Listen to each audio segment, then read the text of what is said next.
बात करेंगे डॉलर 80 रुपए के पार। यह है बीजेपी सरकार।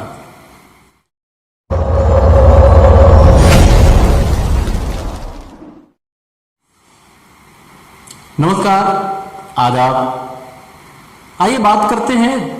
कभी बड़े बूढ़ों ने एक कहावत कही थी,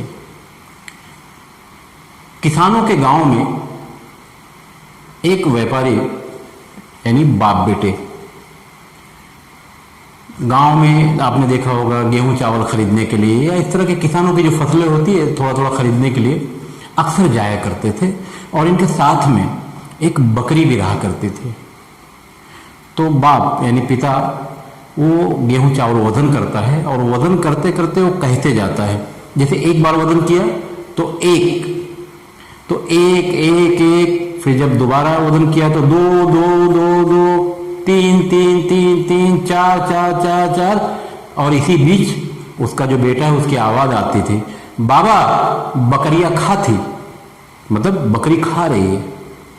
तो उसके बाद वो किसान, वो जो व्यापारी था, वो बकरी को हटाता है, हे हट, और फिर वापस आ जाता है। तीन तीन तीन तीन, यानी चार तो हो गया था, मगर बकरी की आड़ में तीन तीन तीन हो जाता है, फिर चार चार, फिर पांच पांच, फिर बकरियां खा रही है। इस तरह की कहानी, कहावत है।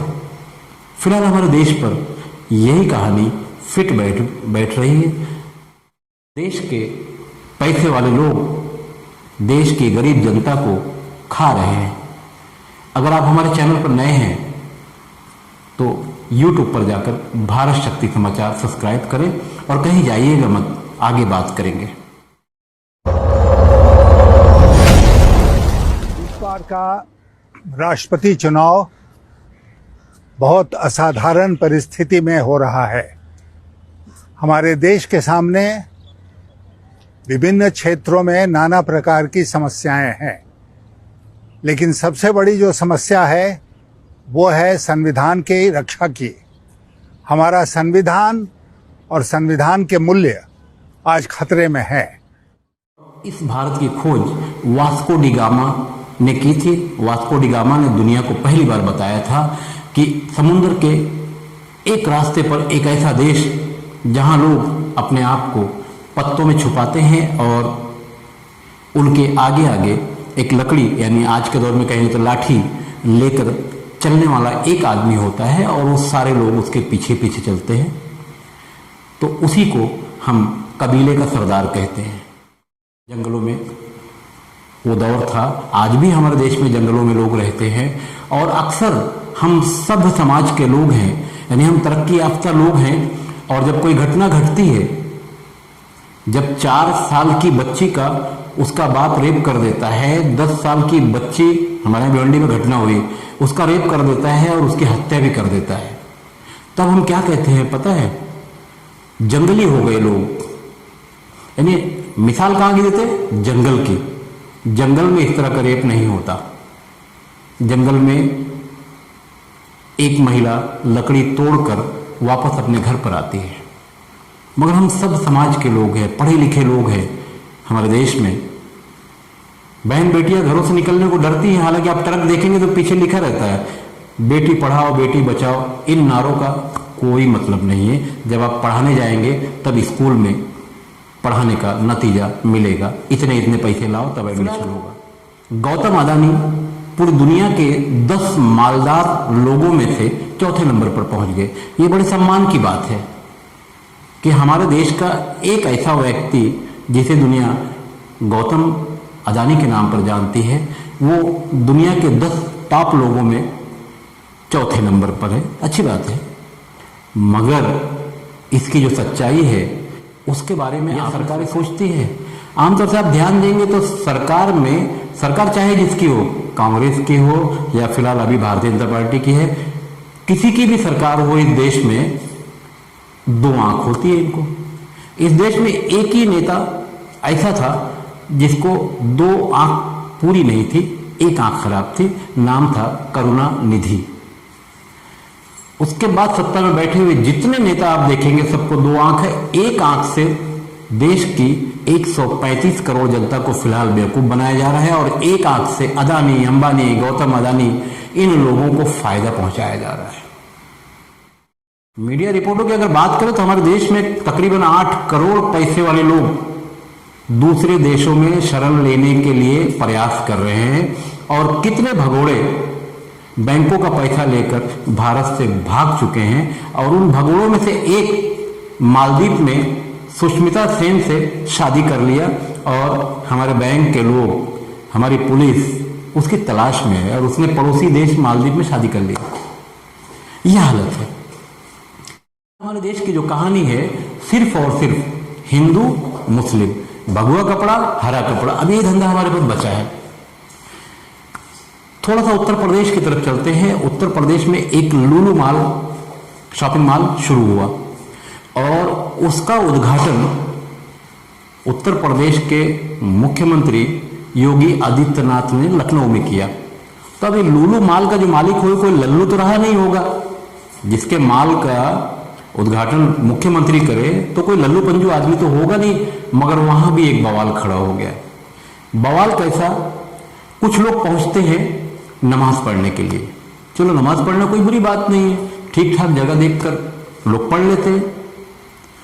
कुछ लोग पहुंचे, हमारे देश की तो ये बदनसीबी है कि अगर टोपी लगा लिया गोल, कुर्ता पैजामा पहन लिया तो वो मुसलमान हो गया और अगर वो भगवा कपड़ा पहन ले तो वो हिंदू हो जाए। ये हमारे यहाँ बड़ी बदनसीबी है और इसी का असर श्रीलंका की जो हालत है, ऐसा ना हो जाए जो मीडिया रिपोर्टें आ रही हैं, बढ़ रहा है, यानी 80 रुपया के पार हो चुका, 80 रुपया 2 पैसा। तो हम खतरनाक रास्ते पर जा रहे हैं। तो बात लुलु मॉल की थी।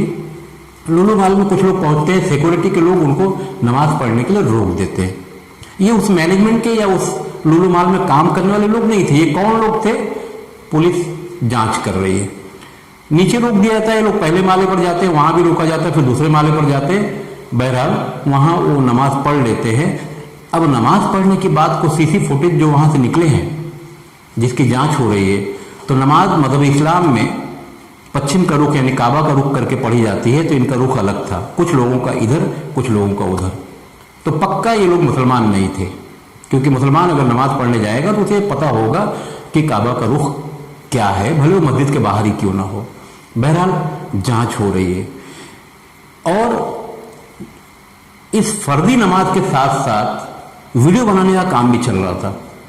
वीडियो बनी, सोशल मीडिया पर ओपन हुई और फिर कुछ दूसरे लोग खड़े हो गए हिंदू समाज के कि लुलु मॉल में नमाज क्यों पढ़ी गई, हम यहां हनुमान चालीसा पढ़ेंगे। अब समझ में नहीं आता कि लुलु मॉल के जो मालिक थे अपने इस नए लुलु मॉल की पब्लिसिटी के लिए करवा रहे थे या कुछ लोग जानबूझकर दूसरे मॉल के एजेंट बनकर यहां ये हरकतें कर दी। बहरहाल पुलिस इसकी जांच कर रही है। होगा ये थोड़ी सी राजस्थान की बात कर लेते हैं। राजस्थान क्योंकि कांग्रेस की हुकूमत है तो भारतीय जनता पार्टी का पूरा पूरा फोकस वहीं है और कन्हैयालाल हत्या का जो मामला था वो चल रहा है और उसके बाद एक के बाद एक लोग पकड़े जा रहे हैं। चलिए, अगर गुनहगार हैं तो उन्हें पकड़िए, उन्हें सजा भी दीजिए।